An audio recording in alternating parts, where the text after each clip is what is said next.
मैं लंदन से फरजाना फ़रहत आपकी खिदमत में अपनी किताब ख्वाब ख्वाब ज़िंदगी से एक नज़्म पेश कर रही हूँ जिसका उन्वान है मुझे ये खौफ है जानम।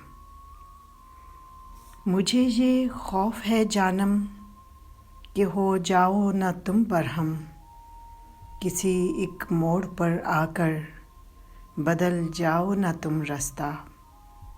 तुम्हारी मेरी चाहत का बदल जाए न ये रिश्ता।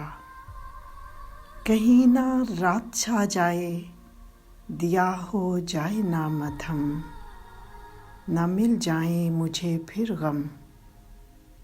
मुझे डर है यही जाना, मुझे डर है यही जाना तुम्हें पाने की ख्वाहिश में, तुम्हें छूने की हसरत में ना मेरे हाथ जल जाएं, ना ये मंज़र बदल जाएं।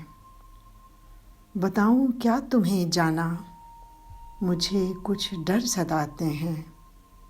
अंधेरे पास आते हैं, उजाले दूर जाते हैं।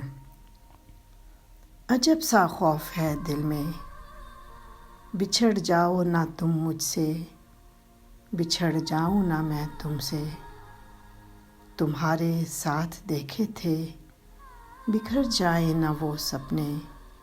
मुझे ये खौफ है जानम, मुझे ये खौफ है जानम।